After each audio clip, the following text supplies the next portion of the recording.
Ok, bonjour, bonsoir, je ne sais pas à quelle heure vous allez regarder cette vidéo, si c'est à 16h24 ou à 12h34 du matin.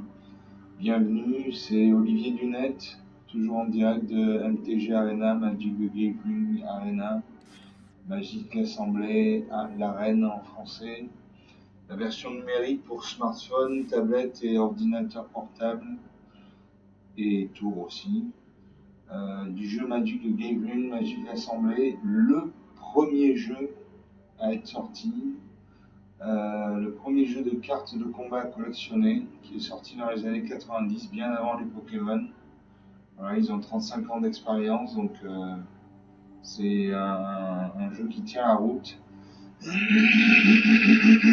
Excusez-moi, je suis enroué. Voilà.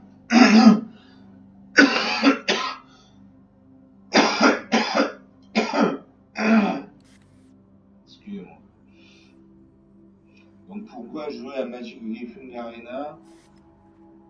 Vous pouvez jouer à Magic the Gathering en physique avec des cartes à collectionner physiques. Vous rendre dans des clubs et jouer contre d'autres adversaires humains. L'avantage MTG Arena, Magic l'Assemblée l'Arène en français, c'est que c'est la version numérique, donc on peut y jouer à n'importe quelle heure du jour et de la nuit. Il y aura toujours un adversaire humain à portée, ou alors vous pourrez jouer contre le bot. Le bot, c'est l'intelligence artificielle de Magic, voilà, qui est assez intelligent, qui fait des erreurs de tactique de temps en temps, mais qui est assez intéressant. Voilà, moi j'ai décidé de jouer un deck. Alors un deck, normalement, c'est 60 cartes, dont 24 terrains. Voilà. L'inconvénient, c'est que quand on a un deck qu'on aime jouer, on joue souvent telle carte en premier, telle carte en deuxième, telle carte en troisième. Il y a une certaine routine. On gagne, mais bon, c'est pas transcendant parce qu'on connaît son deck, on le joue depuis des semaines et des semaines. Donc moi j'ai choisi de créer un deck que j'ai appelé le deck suprême, qui comporte 249 cartes dont 100 terrains.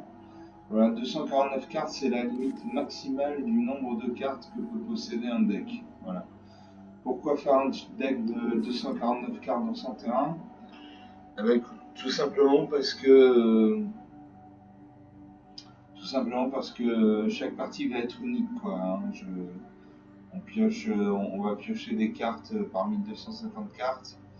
On n'aura jamais la même pioche, donc voilà. Donc on va jouer. Je joue contre le bot, je joue contre Sparky, l'étincelant français, l'intelligence artificielle de Magic. J'ai pas envie de jouer contre un humain, là, tu vois, il est 4h30 du matin, j'ai pas envie de me prendre la tête avec un humain, donc je joue contre Sparky, c'est lui l'étincelant. Moi c'est Lightning Wave, arme de choc en anglais. Je commence, très bien. Alors j'ai une plaine, donc une mana blanche, j'ai deux forêts, donc deux mana vertes. J'ai avantage tactique. Pour un mana blanc, une créature bloqueuse ou bloquée ciblée que vous contrôlez gagne plus de jusqu'à la fin du tour. J'ai l'un de discipline, 5 mana dont un blanc. Engagez toutes les créatures que votre adversaire contrôle. Les créatures que vous contrôlez acquièrent le lien de vie jusqu'à la fin du tour. Le lien de vie, c'est les blessures infligées par une créature en Planeswalker ou en sort avec le lien de vie font aussi gagner autant de points de vie à son contrôleur. Ensuite, j'ai Gardienne Angélique, une créature 5/5 vol ange pour 6 mana dont 2 blancs. À chaque fois qu'au moins une créature que vous contrôlez attaque, elle acquiert l'un des sous-types jusqu'à la fin du tour. Donc elle ne peut pas être détruite. Enfin, j'ai Kraken Accrocheur pour 6 mana dont 2 bleus, je connais pas ça.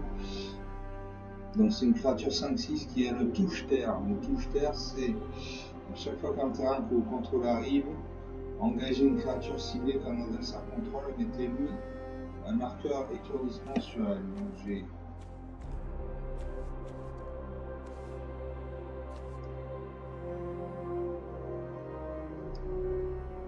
je vais faire un mulligan. J'ai envie de faire un mulligan parce que j'ai pas de. D'avoir des petites cartes. Donc j'ai deux plaines, une île, donc 2 mana blanches, une mana bleue. J'ai Ange de Vitalité, 3 mana dans un blanc. Vol de 2. J'ai lumière de bannissement pour 3 mana dans une blanche. Quand cet enchantement arrive, exile un permanent non terrain ciblé qu'un adversaire contrôle jusqu'à ce que cet enchantement quitte le champ de bataille. J'ai jour de condamnation, ça c'est très très bien. Pour 4 mana dans 2 blanches, détruisez toutes les créatures. Voilà. Si à un moment le champ de bataille est encombré, que votre adversaire possède 7, 8, 10 créatures que vous n'en possédez que 2, mais vous faites un jour de condamnation et ça détruit toutes les créatures du champ de bataille. Enfin, j'ai la bibliothécaire modérée, qui est une créature 1-1 pour un mana vert. Et pour 4 mana dans l'inverse, cette créature devient loup-garou. Mettez 2 marqueurs +1/+1 sur elle et vous piochez une carte.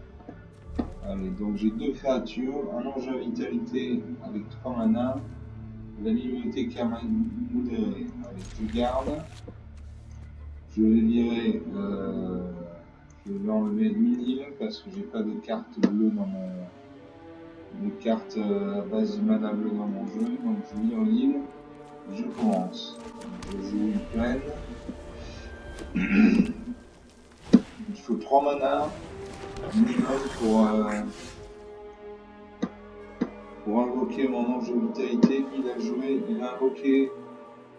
Il a posé une montagne, donc une mana rouge, il a invoqué le cadet de la rue d'étain. Moi je joue une autre plaine. 2 mana blanc, il joue une deuxième mana rouge, deuxième cadet de l'étain. Il attaque, il me fait un point de dégâts.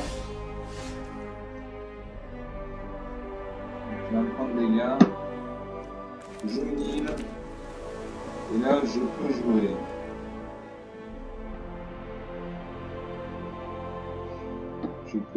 Donc j'ai l'ange à vitalité.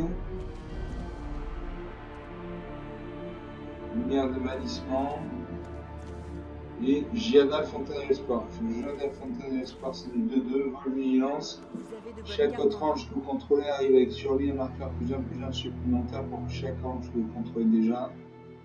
Et si on engage, ajoutez une mana blanche, ne dépensez ce mana que pour lancer un sort d'ange. Allez, je joue ça. Il y a le vol et la vigilance. Le vol, ça veut dire qu'on peut n'être contré que par une créature qui a le vol de la pensée, une détruit la créature. Voilà, ça c'est le rouge. Le rouge c'est agressif, ça détruit, voilà. Là, il vient d'invoquer 2 jetons. Alors, je viens de pocher une bande de brouillard.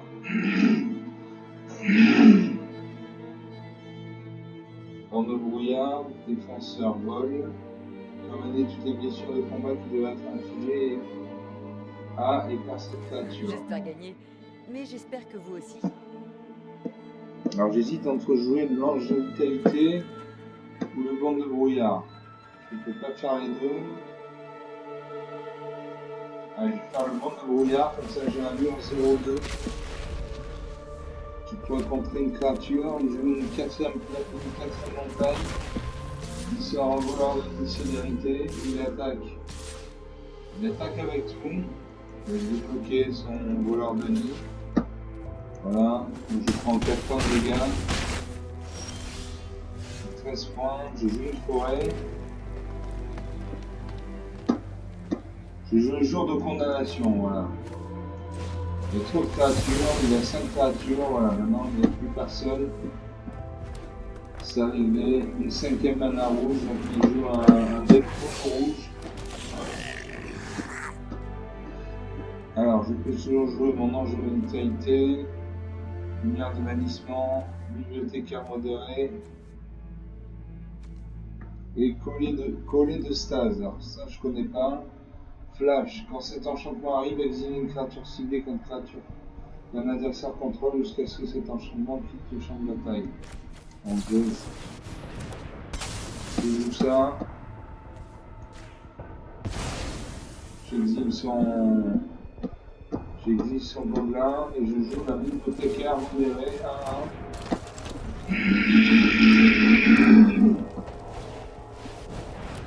1. Bombardement d'assaut. Ça c'est une créature.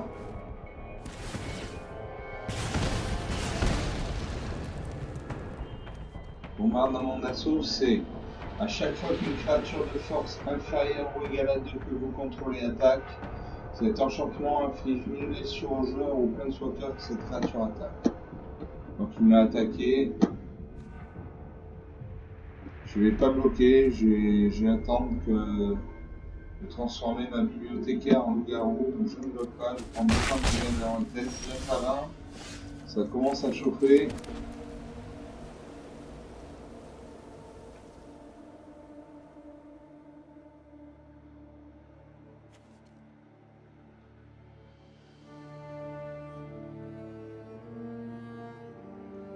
Allez, je joue lumière de bannissement, permanent mon fleur. Voilà, je détruis sa créature attaquante. J'attaque, non, je vais pas attaquer. Si j'attaque, il a plus de cartes dans la main, donc je ne peux pas le contrer. 19 à 9, rien n'est joué, il peut y avoir un retournement de situation. On a eu 7 points. Je joue mon ange à vitalité. Ma promesse de la chevalière. Donc ma bibliothécaire modérée passe à 3-3. Et mon ange ça 2-2. J'attaque. Non, j'attaque pas, je vais garder ma créature pour mes créatures intactes pour bloquer. J'ai une 8ème mana rouge. J'ai le paladin de jumelage, une créature 3-3. A chaque fois que vous gagnez des points de vie, mettez un marqueur +1/+1 sur cette créature. Tant que vous avez au moins 25 points de vie, cette créature a la double initiative. Allez, on fait ça. J'attaque avec ma bibliothécaire modérée 3-3 et mon ange à vitalité 2-2. Il y a 14, j'ai 7 points de vie. Ça sent mauvais, mais bon, on va voir. Je joue une plaine. Je vais activer. Voilà. J'ai activé la capacité de la bibliothécaire modérée, donc maintenant c'est un loup-garou 5-5. Donc j'ai un loup-garou 5-5, un ange à vitalité 2-2, un paladin jumelage 3-3. Donc je vais attaquer avec tout. Il bloque. Il n'y a plus que 9 points de vie, j'en ai 7, vous voyez. Donc on parle de retournement de situation, c'est ça, je joue une peine. J'attaque avec tout, normalement il meurt. Voilà, il meurt, -1. 7 points, -1, c'était pas gagné, hein. J'étais parti, il menait la danse comme on dit. Il menait la partie, il avait 20 points, j'en avais 13, j'ai réussi à remonter. Voilà, grâce à mon bibliothécaire modéré qui est 5-5, mon ange de vitalité 2-2, mon paladin, bon.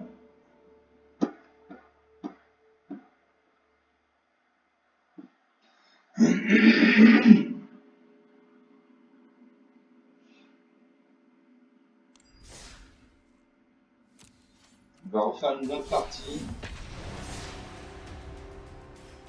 Je suis lancé là, j'ai envie de jouer.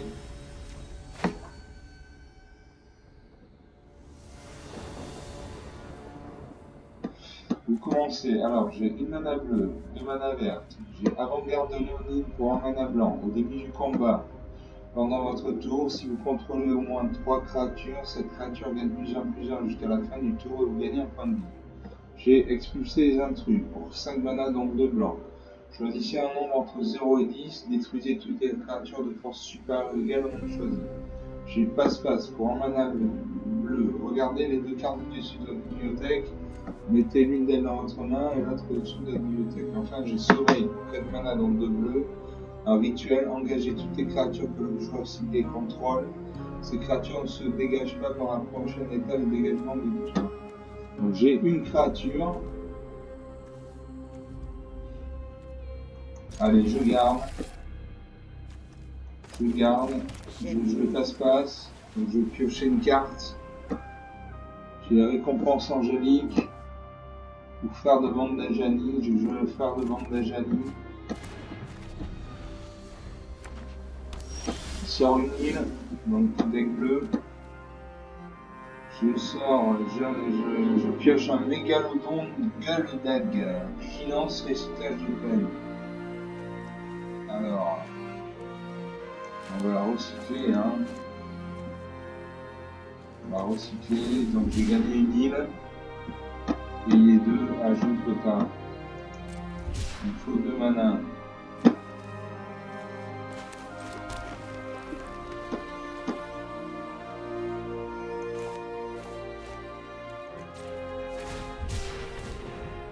Je vais gagner une île normalement.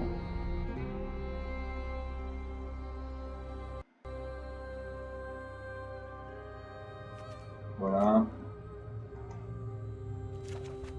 Gagne une île. Que je joue. Alors je peux pas la jouer maintenant. C'est le tour de l'adversaire. Alors il a invoqué le chaman Sanro. Le chaman Sanro c'est une créature de 1 et à chaque fois qu'une créature avec le vol que vous contrôlez arrive, cette créature gagne tout seul de 1 jusqu'à la fin du tour. En mode de jouer. Je vais jouer, j'ai l'avant-garde de Odin 1-1. Frère de manche d'Ajani 2-2. Allez hop. Je joue le frère de bande d'Ajani. Chaque fois que vous gagnez des points de vie, les canards plus sa créature. Là, il vient d'invoquer un voyant sans nuage, vol. Donc son chaman Sanro a pris des points. Moi je viens piocher fin de débarreur. Pour 5 mana dans le blanc, ce sort coûte 3 de moins à lancer s'il cible un permanent engagé, exile une créature, cible ou véhicule. Continuez comme ça. Je joue mon île. Je peux jouer l'avant-garde de Léonine. Ou sommeil, exiler, engager toutes les créatures que le joueur ciblé contrôle. Ces créatures ne se dérangent pas par la fin de... pendant la prochaine étape de dégagement de ce joueur. Mais je joue ça. Donc il engage ses créatures. Et j'attaque avec mon frère de bande d'Ajani. 18 à 20. Alors il booste son chemin de Sanro à 3-2. Il invoque un mur 0-4. Un mur c'est une créature qui a 0 de force. Mais qui a là dans ce cas-là 4 d'endurance. Donc pour le détruire il faut l'attaquer avec des créatures qui ont une force supérieure ou égale à 4. Voilà, à moi de jouer. Est-ce que je peux jouer un terrain? Donc je peux jouer l'avant-garde de Odin, je peux jouer la fin des barreurs. Exiler un. Exiler une cible, une créature ou véhicule. Et j'ai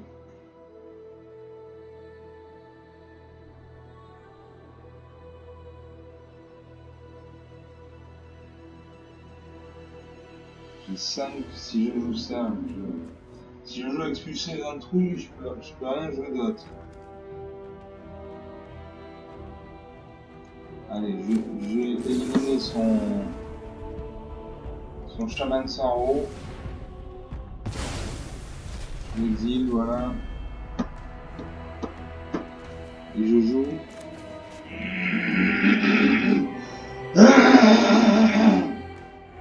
Excusez-moi, j'ai la crève. Je joue l'avant-garde de une créature à 1. Au début du combat, pendant votre tour, si vous contrôlez au moins 3 créatures, cette créature gagne plus 1 jusqu'à la fin du tour, vous gagnez un point de vie. Bon. J'attaque. En espérant qu'il ne va pas me bloquer avec son mur. Normalement, il doit bloquer avec son mur. Non, envoyez la main. Envoyez la carte dans la main de son propriétaire. Là, c'est typique du bleu. Il m'attaque. pose une forêt. Je peux jouer expulser les intrus. Carte de bande et éthérisation, renvoyer toutes les créatures attaquantes dans la main de leur propriétaire. Allez. Je vais faire expulser les intrus.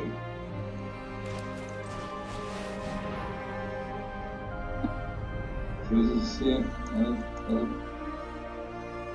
Donc choisissez un nombre entre 0 et 10. Détruisez toutes les créatures de force supérieure ou égale au nombre choisi. Donc je choisis 2.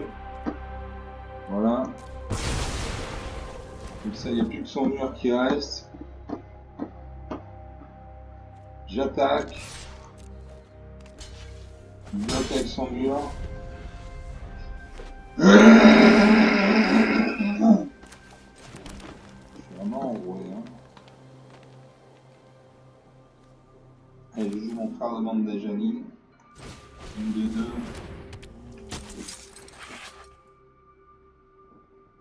2. Suivant. Au combat. J'attaque, ça sert à rien, mais j'attaque.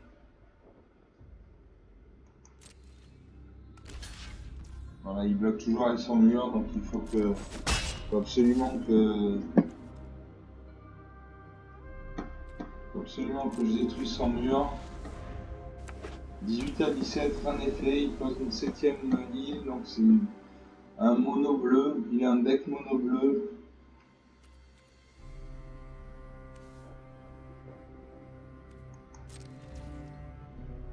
À moi de jouer. Je pioche l'orateur passionné, une créature de 2. À chaque fois qu'une autre créature que vous contrôlez arrive, vous gagnez un point de vie. Ça c'est bien ça.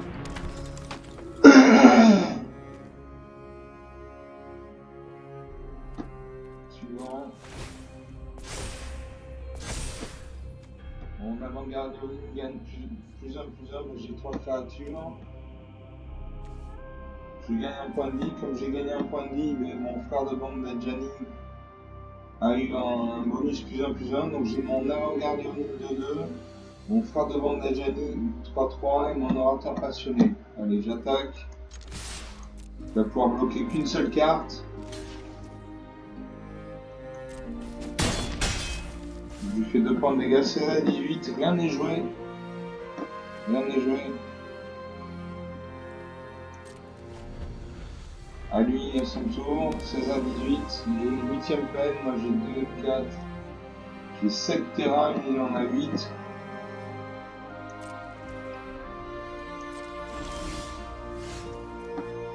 Mordeur de cheville, contact mortel. Alors ça c'est très très bien. Contact mortel. Comme j'ai une autre créature qui est arrivée, j'ai gagné un point de vie. Comme j'ai gagné un point de vie, mon frère d'Adjani passe de 3-3 à 4-4. Voilà. Suivant. J'attaque avec tout. Je vais bloquer qu'une seule créature. Je m'appuie 7 points de dégâts.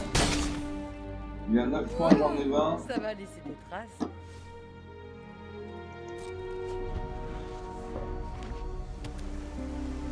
Bon, apparemment, il n'a pas de créature. Voilà. Il y a du Goéland du Zéphyr, voilà un.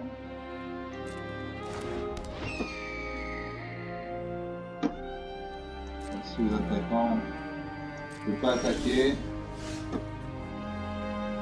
Alors, j'invoque Gardienne Angélique, vol 5-5. À chaque fois qu'au une créature peut contrôler l'attaque, elle déclare un explosif qui va à la fin du tour. Allez hop. Voilà.